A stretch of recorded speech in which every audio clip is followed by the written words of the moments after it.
Okay, looks like most people have managed to log in, so I think we'll slowly get started. Once again, warm welcome to those of you just joining this webinar for International Studies and Social Sciences. My name is Maria Lindblad, and I work here at Lund University with International Marketing and Recruitment, and I will be the moderator here today. I also have my colleague Tim in the chat, which you cannot see on camera, but he will be in the back end and will be able to help answer some of your questions there as well. And of course, most importantly, we are here with our panelists who all represent different programs within international studies and social sciences. And the focus today will be to help to answer all your questions. So this entire webinar will be set up as a Q&A. And we will be able to ask the questions to the relevant panelists, depending on what program you have questions about. Please try to keep your questions relevant to the subject. If you have more generic questions about how to apply or scholarships or anything like that, we want to refer to other webinars that we have where we go through the application process and talk more about those general practical details of applying to Lund University. And like I said, we also have my colleague here in the back end who will be able to help with some of those questions. But the focus during this verbal part of the webinar will be to ask questions to our panelists about their specific programs. Please post the questions in writing in the Q&A. You can also upvote or like other people's questions so that we can see if there are many of you who have the same questions. So please use that function as well, and it's more likely that your questions will be answered during this webinar today. And yeah, I think that's about it. I want the attendees to also know that this webinar is being recorded. So if you for some reason are unable to stay the full hour, there is an opportunity to come back and watch it as well, or refer it to friends if you have somebody else who's not here today, but who you know would be interested. Please feel free to send the link on after this webinar as well. All right, but without further ado, I'd like to start presenting our panelists here today. So I will start in the order that you appear here on my screen. So Maria, you're first, if you would like to introduce yourselves and what program you represent. Yes, my name is Maria Månsson. I'm the program director of the master's program in strategic communication. But I'm not just the program director, I also have currently several research projects running, and I'm also a teacher. So I'm doing several tasks at the department. Great. Thank you, Maria. Henrik. Hello, I'm Director of Studies at the Department of Human Geography, where I'm also a teacher and a researcher.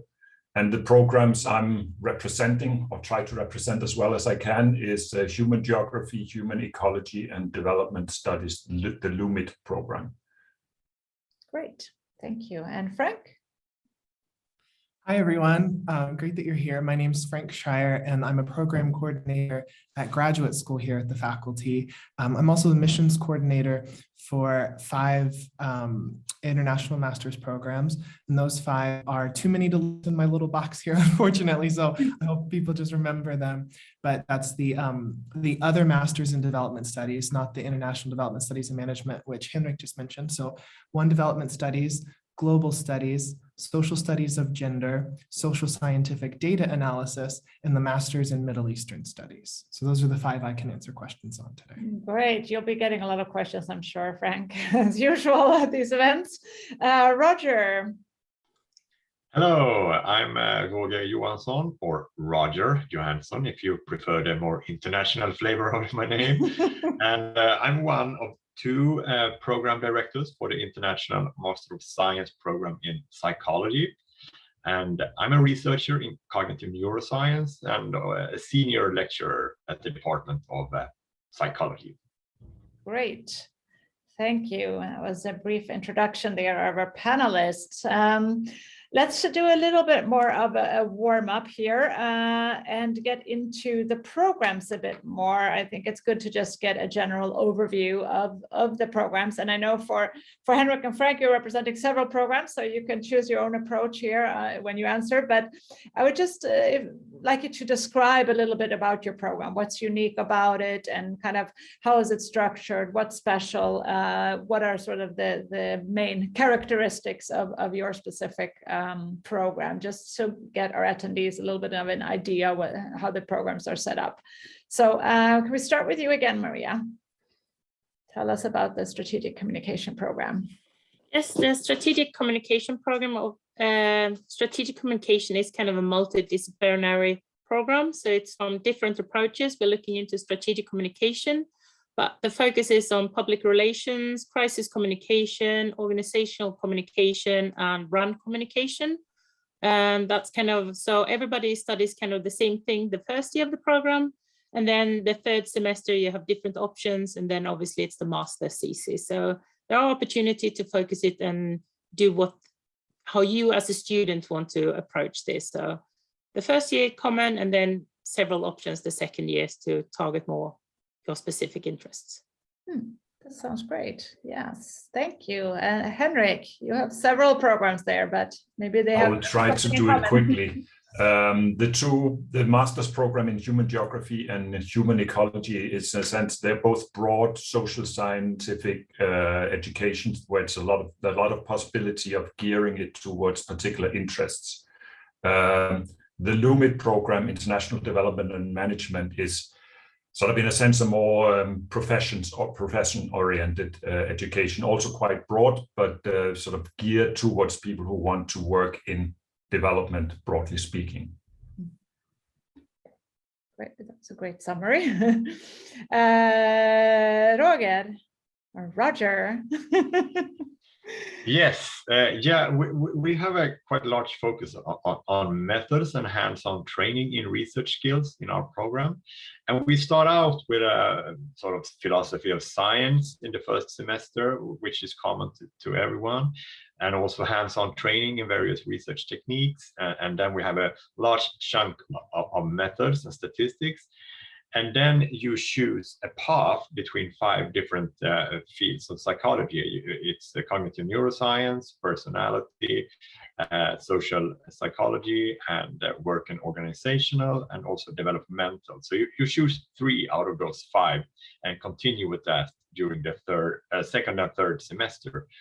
And then the last semester, you focus completely on your thesis project, and which is something that we also start out earlier with. But that's the program in a nutshell, I guess.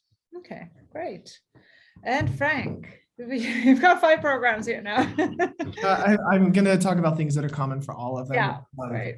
And they're all structured pretty similarly, and that is that in your first year you focus on core program material, so whether that's Middle Eastern studies, gender studies, development, all of those things.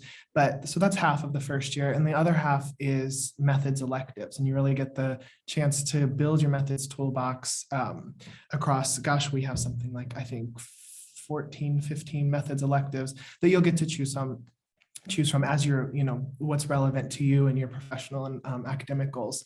And really, I think what's one of the most exciting things about our programs is in the third semester, when you get the chance to really personalize your degree with elective courses that interest you the most and they're relevant to your upcoming research, or if that's a chance to do field work, go abroad, do an internship. All of these things are available. The program in Middle Eastern Studies and Social Scientific Data Analysis both have a required component, a course you have to take in the third term, but you still get half the term completely free to do what's best for your degree, and that's the same for the other 3 that don't have that. So, and last, the thesis, like all of the courses in the final. Yeah. And that's common to all Lund University master's programs and with the thesis. So we could just say that for all programs.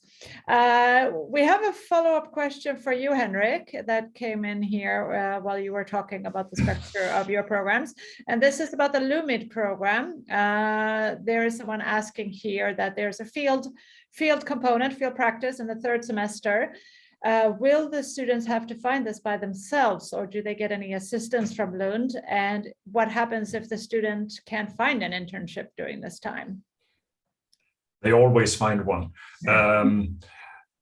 There is assistance. It's good to be active yourself too, but there are various forms of assistance, and it always works out because you have to do it. Unlike sort of internship on other programs, this is a mandatory part. But in particular, during the past 2 years, because of Corona, I think we have found several alternative ways of making sure that people get their field study period covered, and also maybe sort of interpreting what you have to do a bit broader, so that also people with children and things like that can manage it. So don't be worried about it. It's something that is important, and it's important to spend some time on it, but there is help, and there are also backup solutions. Great. Thank you, Henrik.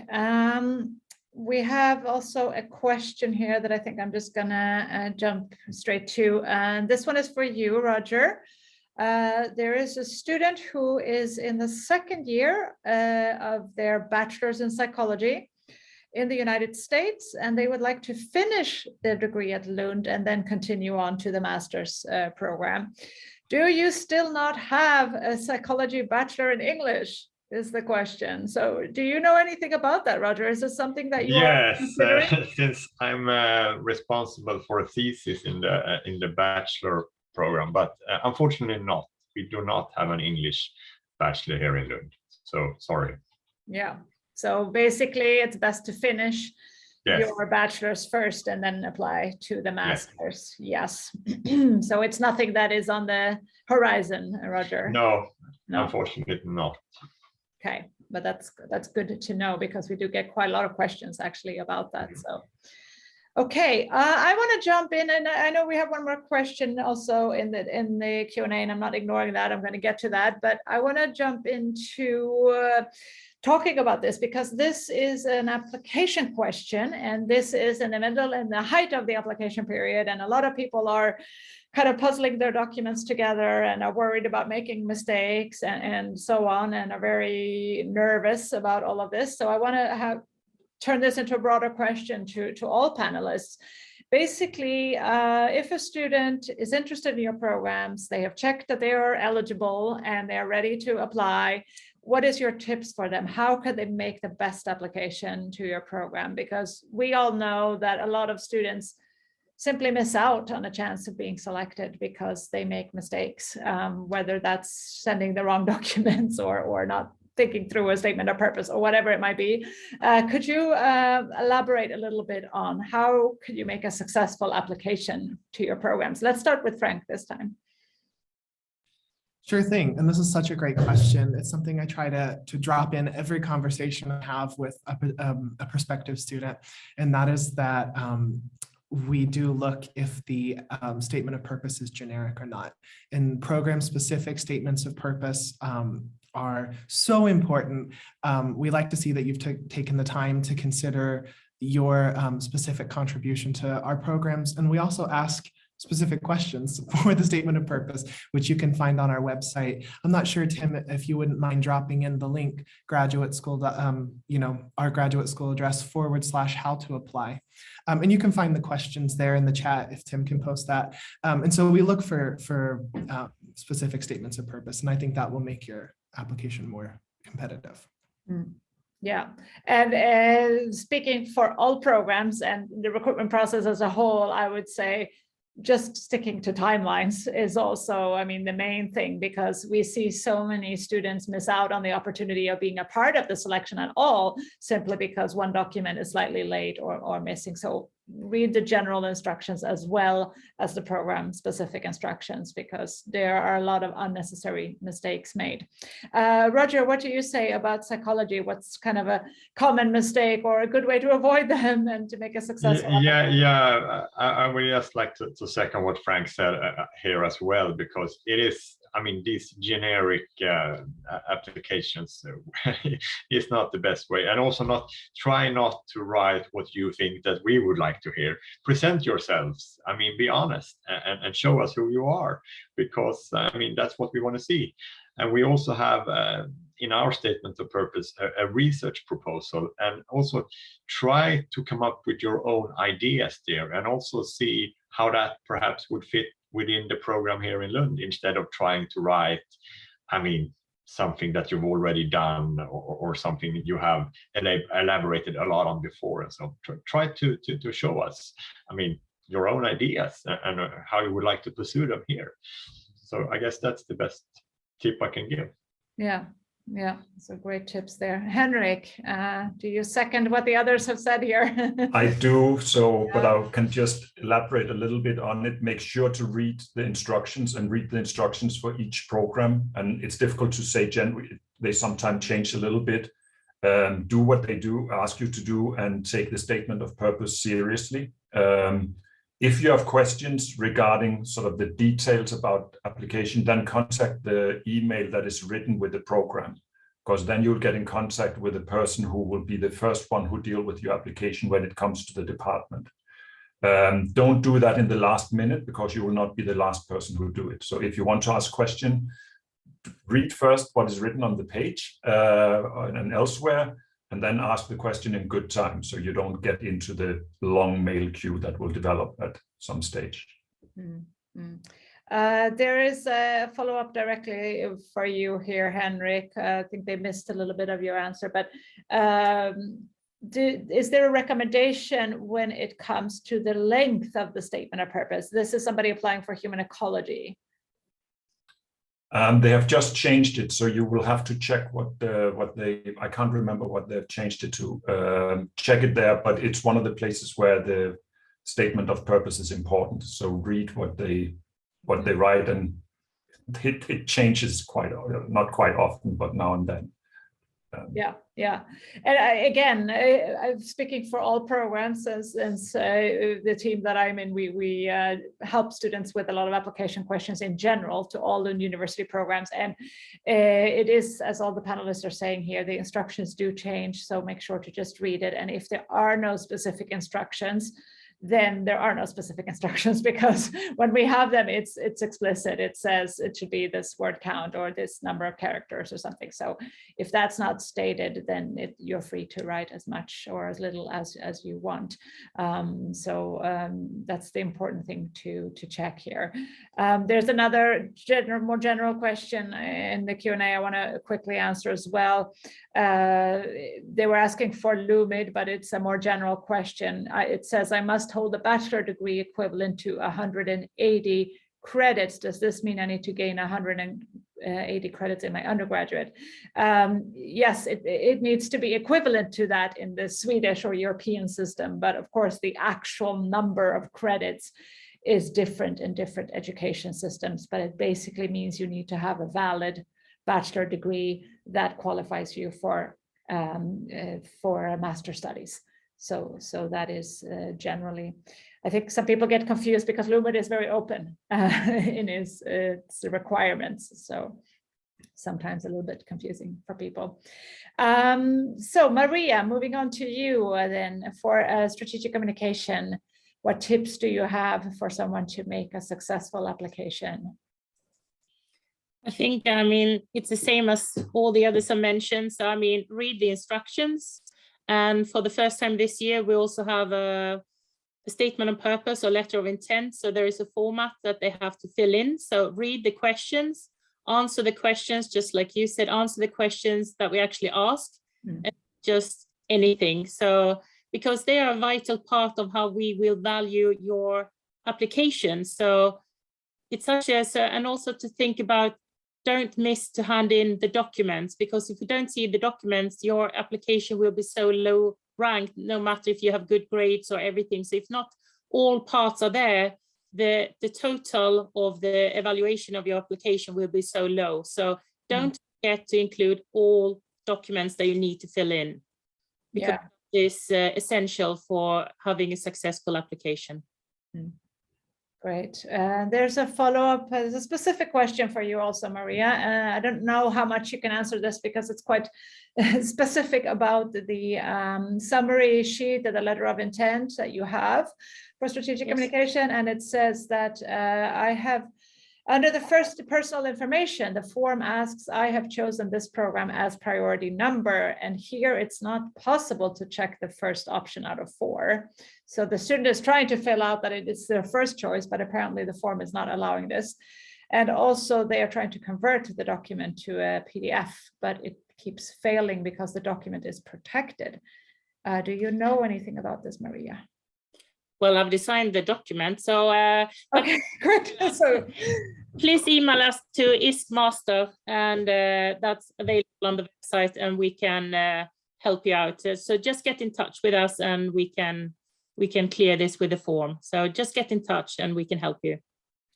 We can say also, again, as a general note, there is sometimes a problem with PDF conversion and so on, in all forms. So sometimes, depending on what computer you have or what software program you're using, it can be tricky sometimes to fill out these PDFs and save them. So, right. Let's see here. We are getting quite a lot of more questions. So I want to get into some of them again. We have some more questions related to the content of the program that we talked about before in our previous question that I asked the panelists here. And I think we should pick out some of those here as well. So I'll start with the one for Frank. This is for the data analysis program.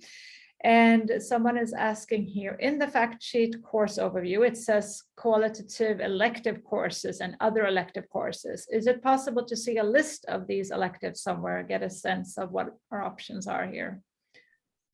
Definitely is my answer. And however, I was trying to think when I read this, is there a link that I could ask Tim to drop in so that you can just read it now?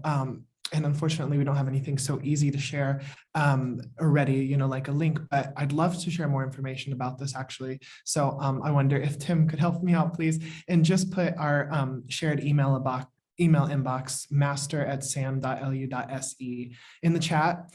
Feel free to email me on that email address and I'll share that information with you. Thank you. That's great. And we also have here a question. This may be also for you, Frank, at least one of the options. This is a student who is studying international relations right now and is in the last year. And they have applied to both another program, European Affairs, and Global Studies. And they want to know that if they choose to study at Lund University for their master's degrees, because they do have several options, is it more competitive when they apply to a PhD? Because the student wants to get a PhD at Lund. So they want to understand if it's then also vital to study the master's in Lund. So can you give us an idea about that, Frank? Yeah, I'll share what I can about this. It's a really important and complicated question because I don't know what other offers you have or what kind of PhD you want to apply for here. PhD programs in Sweden are a little bit unique in that they're full-time jobs. They're not centrally recruited. I mean, they're recruited centrally as jobs, whereas you would apply through our recruiting system as, a potential employee for the position, but it's entirely managed by the department that is asking for, or that is, looking for a doctoral candidate. If I see that your background here is in international relations and that you're interested in global studies and European studies, I'm going to assume that maybe you're looking for a PhD in political science.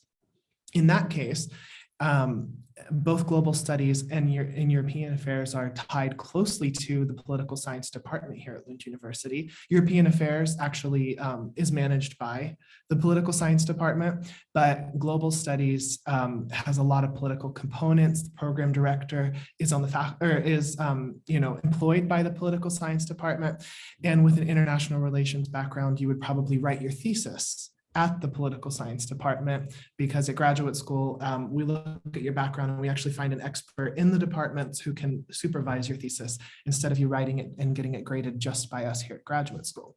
So, so it would put you in a unique position. These master's programs are 2 years. So you would have 2 years to get to know the department, to make connections, to see what kind of research and doctoral opportunities there are there. And I would always say that being closer to the department so that they know you would, as well as completing a degree there, would help you stand out as an applicant. But again, I don't know what your other offers are, or if there will be recruiting for PhDs in 2 years. There maybe they do it every other year.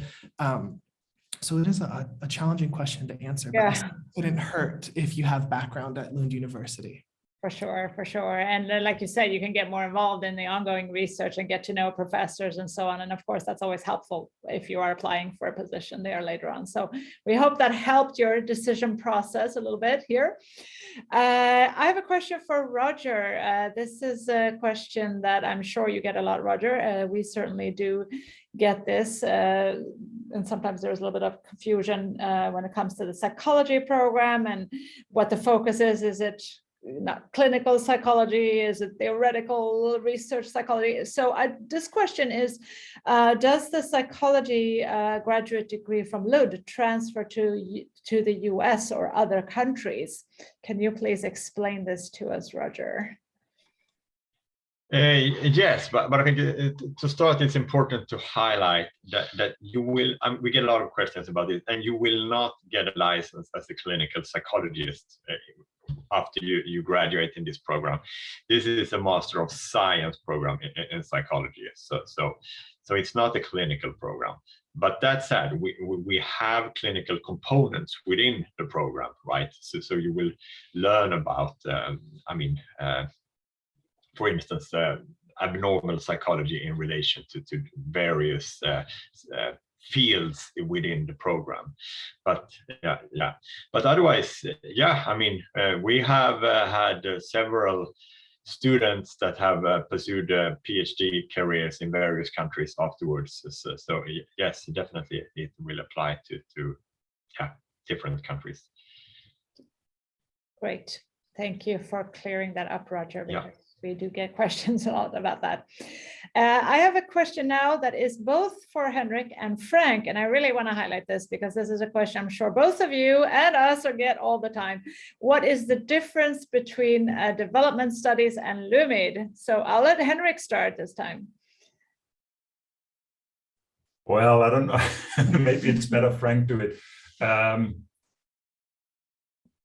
The lumid program is a 2-year program that is run between several, the Department of Human Geography, but also departments elsewhere. So it's an independent program. Whereas now I have to be careful what Frank can add up later on. Whereas the development study is one of the tracks within graduate school. However, there is a commonality in the end that the supervisors supervising theses in the end is the same group of people, and they're people from in and around this department. Frank, what's your addition here? Sure, this is such a good question. And in addition to what Henrik said, I would just add that graduate school programs are a little bit unique in that they're this sort of nexus or this like center place in the faculty where our programs have all of these teachers from different departments who come together and build curriculum here. So, with the lumid program, you would be sitting more with the department. I think that you would have exposure, like breadth of your courses in a different way. Not like one is not better than the other. I think they both are advantageous. Our programs give this opportunity for, I don't know, breadth or taking elective courses that it might be radically different. But like Henrik said, at the end, you will, write, if you have a major in development studies, which means that your development studies or human ecology was your bachelor's degree, then you would write your thesis in any case at that department. I'd say the biggest difference when I get this email I like to touch on is that the fieldwork component of the lumid program is really attractive, and it's also a requirement to the program. You get a fieldwork option at graduate school. You can spend your whole third term in the field, here or abroad, and you can even take a methods theory course on fieldwork in the spring before that. So fieldwork is your priority. You can get that here too. But I know there's a lot of students are really in favor of that component of lumid. But at graduate school, you could choose to do an internship or study abroad or take other elective courses instead of doing fieldwork. So. And of course, one main difference as well, not related to the content, which you guys just explained, is of course in the entry requirements. And this is also very relevant because a lot of people might not be eligible for development studies, whereas lumid is more open in the entry requirements. And the reason I brought that up is because we have a follow-up question to you guys, which is from a student here writing, I wish to apply to development studies. However, my bachelor degree major was public administration, which is not on the list of eligible social science majors. Am I still eligible to apply? What would you say, Frank? Or is there someone who should go for lumid instead, perhaps? Public administration actually has counted historically as an equivalent to political science. But that's a transcript I would need to see before I could tell you for sure. We do offer preliminary assessments. So if you would like to email me at that same email address that Tim dropped in the chat, master@sam.lu.se, and send me your transcript. It can even be a preliminary, non-official one. And I can give you a preliminary assessment to let you know if that would be a relevant background. And if not, then perhaps look into lumid, which does accept students from any background, well, any relevant background at least. So that might be a good option for you there. I have another question here, which I find very exciting, which is more general. So this is really for any of the panelists, but it was such a great question. I wanted to include it here. And this student is saying that I find the study arrangement in Sweden quite exciting, where exams from different subjects are not lumped together by the end of the semester, like in many other countries where you have midterms and final exams, but here you study a little bit one course at a time. And they would like one of the panelists to elaborate on this. Maria, do you want to say something about sort of the way the studies are conducted differently here in Sweden? Well, at least in our program, it's commonly you study one course at a time, and they usually run for 5 weeks, which is the most common. So it's about 5 weeks for a course, and then you have the final assessment of that course in the end. And I know that is quite unusual if you're an international student, and it might take you a while to adjust to it in the first semester, because you have to be prepared from week 1, because there is no time to slack, because you can't wait and start kind of studying on the 3rd week. You need to be prepared, attending all lectures and everything from week 1, because you might even have a group presentation week 2 of a course. So it's quite intense. But in the end, you finish all the assessment by the end of the course. And I think also it's important to know there's always 3 attempts within one course. Even if you fail the first one, there will be a second chance and even a third chance within each course, or you can redo it the following year. So it's not like you're done and out if you fail. There is always additional opportunities. So I think that's also good to know that there's lots of opportunities to retake exams as well. Yeah, no, that's an important point, because a lot of people are not aware of that option, because it's not all necessarily common elsewhere. Roger, what's your take on this, and what's kind of the most common form of exams after your courses in the psychology program? Yes, it's a bit similar to what Maria said in the beginning of our program, because it's also quite intense, and you will have mandatory seminars and so on quite early on, and in the first courses, and then you have one course and the next course in the first semester. But then after the second semester, you will have several courses in parallel when you choose your focus subjects from these 5 advanced courses that I mentioned before. So I guess during semester 2 and 3, it will be a little bit more like having these exam weeks later in the semester. So it will be a little bit more like that. So it's sort of a mix this time. And this is actually a new structure. I mean, it's kind of been like that before, but now you have even more possibilities to choose your own paths. So we are actually starting this revised version of the program next year. So it will be similar as before, but a bit improved, we hope. Great. Well, that's good to know as well, that you are in the middle of that change. Yeah. Thank you. We have a question here for Henrik. There is somebody asking here, they would like to better understand the major differences among the programs that you represent, because they do have similarities that we mentioned before, but what are the main differences? Yeah, I would like to know as well. No, I think the LUMID program, International Development and Management, is maybe sort of quite easy to see. It's traditionally about its international development and management, typically in relation to the global south. So that is sort of reasonably focused. Human geography and human ecology have many overlaps. You can say that human geography is broader.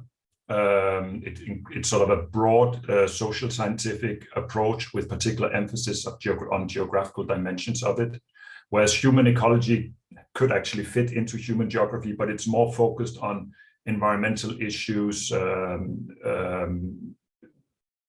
ecological issues, but in both cases there is an emphasis sort of on power relations, social relations, and things like that. You could say that in a sense the human ecology program is a more sort of a specialized version of the human geography program.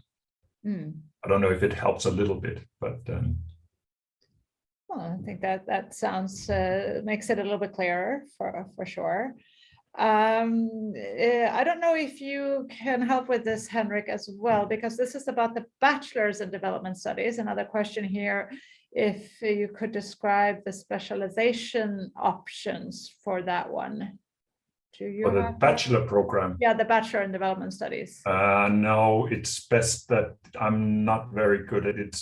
That's different field. Yeah, I suspected I'd better not try to explain that. Yeah, but you can find that on the website, on the program webpage as well.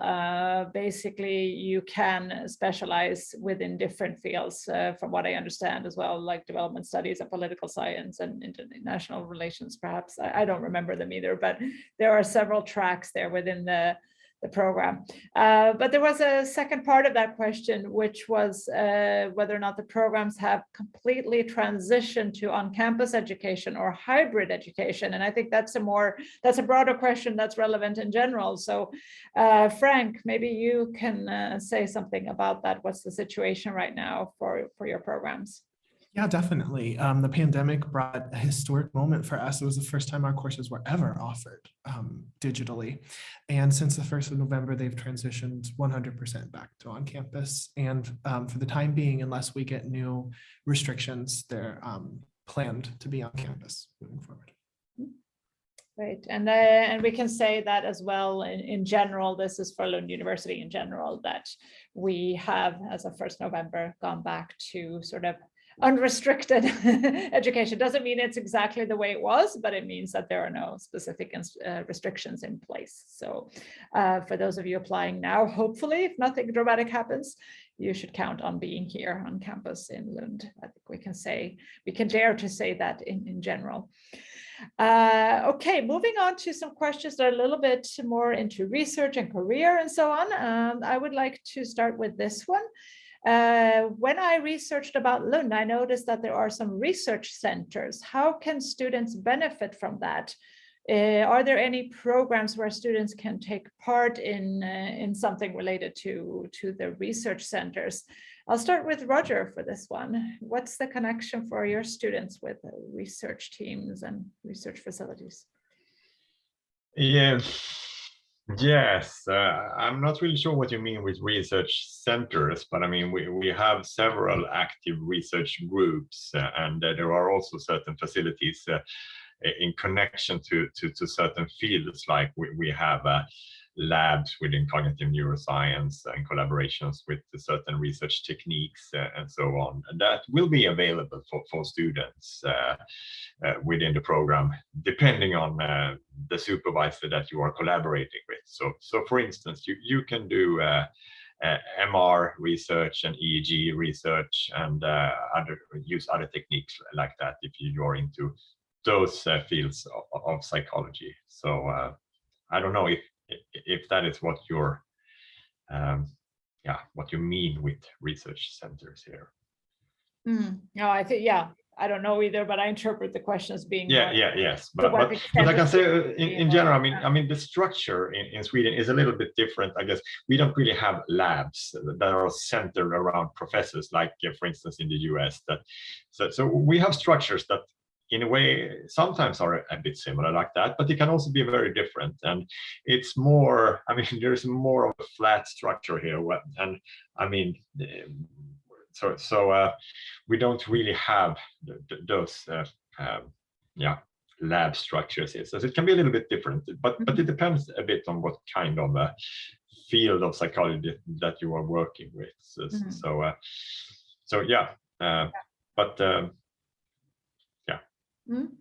Thank you, Roger. Maria, what do you say about that? To what extent can the master students get involved in ongoing research in strategic communication during their master studies, or prepare for research perhaps? I mean, we have had, in some of the ongoing research projects, there have been students who have been assisted to collect data and in that way taking part of ongoing research projects, and also sometimes perhaps have a add-on research take, so kind of building on other research project for their perhaps master's thesis, or that does need to happen on the bachelor level. So that's also an opportunity on master's level to write something that are in line with other current research projects. And also I've been assisting students with, they want to develop their research skills, so assisting, it's always, you can always ask and collaborate in writing a research article if that's what they're interested in. So there are opportunities, but they also have to be eager in finding these opportunities and ask how they want to develop. Yeah, no, that's a great point. I mean, you don't be shy to make contact with research groups or researchers in the department if you're interested in taking that route after the master's, for sure. I think that goes for everyone as well. I want to move on to more content questions, more career questions. A lot of good questions coming in here. This one is for Henrik, and this is somebody who is applying to human ecology, and they are wondering what kind of fields or organizations that students have done internships with during the third semester. If you can give some examples there, perhaps. Yeah, I think that is probably a little bit too specific for me because I'm not working that closely with the human ecology program. As far as I understand, it's a very broad field people are within. So it's with activist organizations, NGOs, public authorities, private authorities. They're really not, most things are possible to do. Increasingly, and that goes maybe a little bit back to what Maria was, or what you talked about before, is also that several human ecology students have done internship with the researchers here in the department in recent time, working on projects and developing projects and even writing books together recently. So there is an example of sort of where students also get engaged in research. So it's a very broad field, and if it's the same for human geography, that most things are okay as long as it's reasonably secure. Yeah. Or as long as it's secure. Yeah. Yeah. Okay. Great, thank you for that. Some very specific content questions here as well. We have one for Roger. Is there any forensic psychology options available? Yes, we don't have an advanced course in forensic psychology within the program, but there are researchers involved in forensic psychology. So, I mean, it would definitely be possible to write a thesis project within that field. Absolutely. Great. I didn't know that either, so that was good to know. Equally specific question here for Maria. Is it possible to take some kind of business or finance class as an option within strategic communication? I'm assuming they mean as an elective course. I mean, on the third semester, you have the option of, we offer courses that at the department, but you can also go away as an exchange, study abroad during that semester, during an exchange through the LU system. And it's kind of tricky to say what course you can take, because the course has to be relevant from strategic communication. So that can vary how you see that course is relevant from a strategic communication point of view. So that's always something you can discuss with the program director, because you have to have your courses approved before you go away and study abroad. And obviously that's always something you can discuss if that is possible, and because you can come with that background. So obviously there are some, but you have to show how it's relevant and how it's relevant for your degree. Yeah, makes sense. Absolutely, thank you, Maria. Still a few more questions here that are related to internships and careers and so on. I'll start with this one for Lumid, Henrik. The question is regarding the Lumid program, what kind of career support is provided by the program? First, a general comment, because I answered it in the question. There was a question whether you could do internship abroad or internationally. Yes, you can in all the programs. That's not a problem, as long as, again, it's a reasonably safe place to go. And we have had internships going on during the Corona. Lumid, I mean, probably the most direct career support is exactly what we've been talking about before, the field study component of the program, which is probably the most hand-on career support you can get. Apart from that, I don't know the details about how there is career support within the program, but it's something that in general, both in programs and at the faculty level, is being systematized more than it has been before. But the actual engagement in the field is, I think that counts for all the programs I'm talking for here, is often the best career support you can get. For sure, making all those connections and specializing. That's how people get their first job. Exactly, and some practical experience. There's a similar question for you also, Frank, here about Middle Eastern studies. What kind of internships and study abroad options students do in the program, and what is the career path here for students from the Middle Eastern Studies program? Yeah, I love this question because the Middle Eastern Studies program actually has a number of study abroad agreements specific to it that the program director has developed over her career. Really exciting, depending on the languages you speak will depend on your opportunities too. But if you wanted to pursue them in English, you can actually study abroad in the region at the American University of Beirut, or also in Egypt. But of course, yeah, we need to see situations for travel and all of that kind of restrictions, but those exist. But depending on other language, if you speak Farsi, we have an agreement in Iran as well. So there's some study abroad agreements that we have program specific, in addition to all that exists at the faculty too. Study abroad, no problem, as long as you meet the requirements in the third term for studying Middle Eastern studies courses, which have to be approved by the director. Totally possible. Internships are possible as well, but only the half-term internship. So the first half of the third term, you can do internships, and those would probably tie into your career path question here. students who graduate from this program are really well set up to pursue PhD studies or other graduate research-based kind of jobs. Always, we always are placing in those, and there's a great network that our teaching staff have for that. But you also are well set up for things such as like diplomacy or working in NGOs or working in embassies. If you want to go the political route, depending on what your background is as well. So yeah, I would say that if those are some of your career goals, then it would be well suited. Great. Thank you for that, Frank.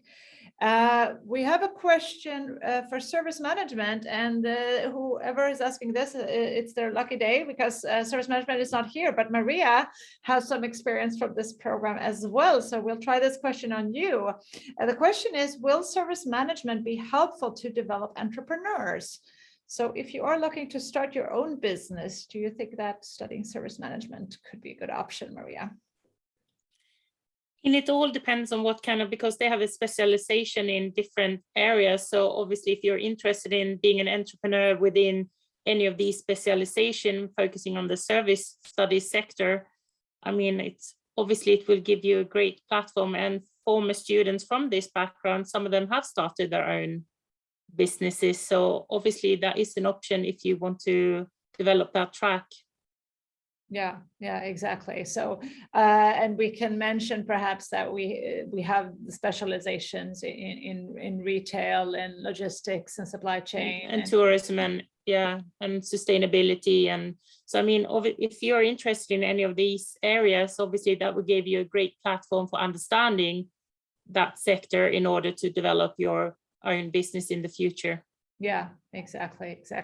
And I don't know what this student was looking for, but yeah, as Maria said, if you're interested in those fields, they could definitely be relevant. Otherwise, if you're looking for something more specific training to be an entrepreneur, there is also a program at Lund University in entrepreneurship and innovation. So you can also check that as an option. All right, another content-related question. This one is for Henrik. I wish to apply for human geography or human ecology, but my bachelor's major is geese, and my thesis focused on remote sensing. I want to know about the main focuses and paradigms for these programs and possible challenges for a geese student in my study if I'm admitted. I can try to answer also a little bit broader. These programs are social science programs, which means that you need to have a sufficient amount of social science in order to, we're quite liberal in what the background can be, but you need to be able to, I've shown that you can work social scientifically.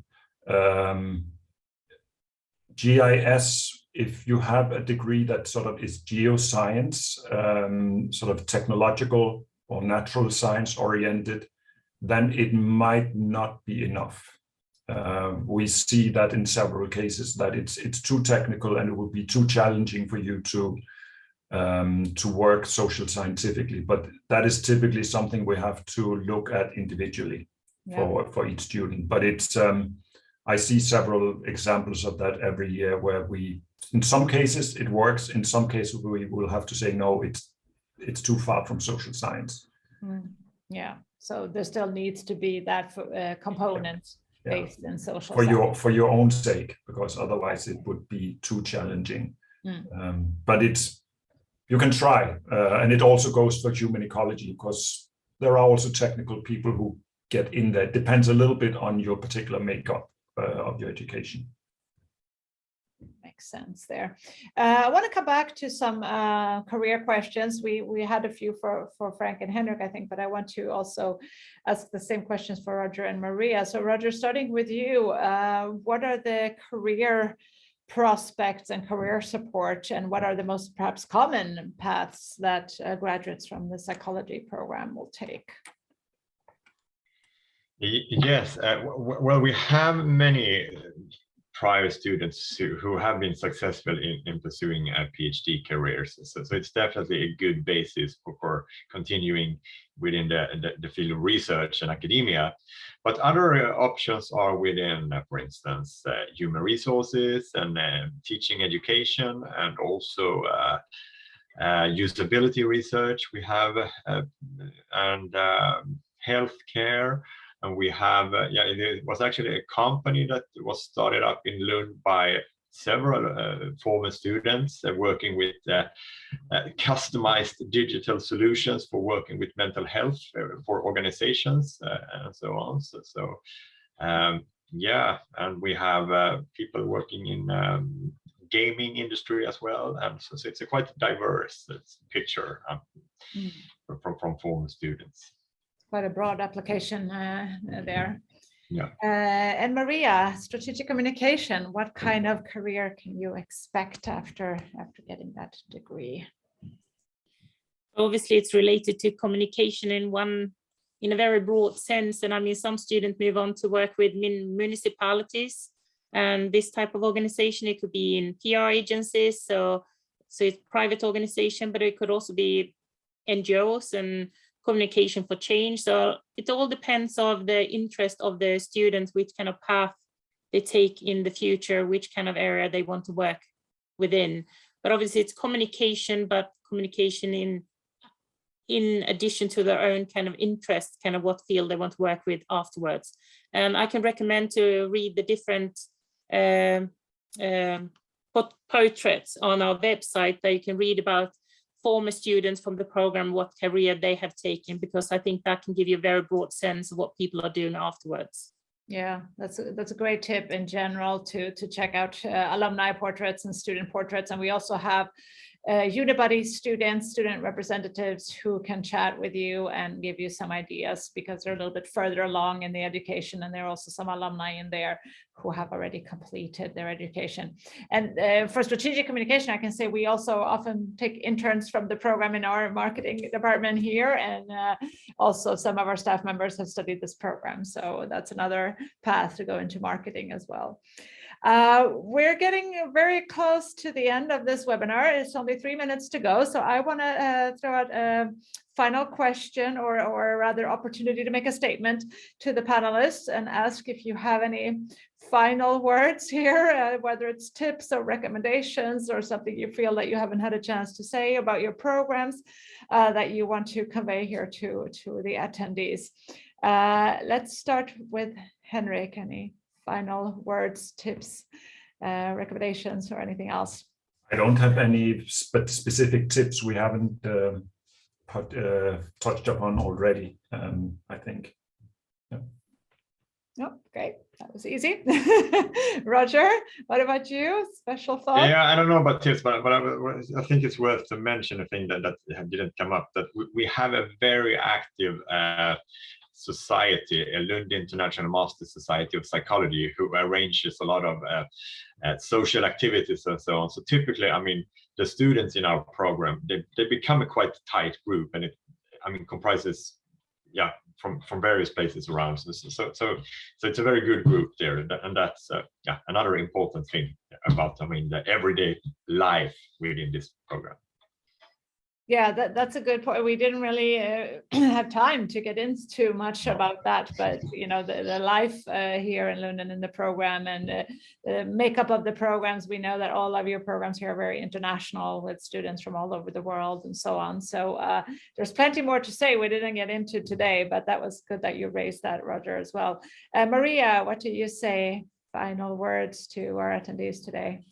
Well, I want to stress that, because I think that's a common question you get from the students. I mean, you are applying to top 100 university in the world. So there are internship course, but it's not the practical program, because you are at the top 100 university in the world. So obviously it is a theoretically grounded program with some practical elements in the courses. So I just want to, so you don't have the wrong expectation of the program. So I think it's because it is theoretical programs, but there can be guest lectures or every other things that adds practical elements. So you understand the setup of the programs. I think that's really important, so we meet your expectations. Yeah, no, that's very good. Frank, what are your final words? Sure thing. I guess I'll just say in closing that when you become a student at graduate school, you become a student of the faculty. And our programs are designed pretty differently in that you'll have teachers and course coordinators from all over the faculty. You'll write your thesis at a different department to give you that one-on-one connection with a supervisor. So if you're looking into our programs, just be aware that, you know, they're broad for a reason. They give you all of these touch points to build your network around the faculty. I think that that's something that's cool about our programs that I always like to explain to students so they understand why do we have all these different people? It's to show all these different backgrounds. So I think that that's a cool feature. Really looking forward to seeing the applications of anyone who's been on the chat here today, and thanks for the other questions you've had about our programs. Yeah, great. Thank you, Frank. So that concludes our webinar for today. I hope you feel that we answered all your questions. I want to thank, of course, all the attendees and all our panelists, and also my colleague Tim, who's been writing here in the chat. If any other questions come up later on, please feel free to contact us. I believe there is a link in the chat to where you can reach us. And you can send your questions at any time, and we'll get back to you as soon as possible. So thank you once again, and good luck with your applications. And we all hope to see you all in Lund very soon. Thank you. Bye.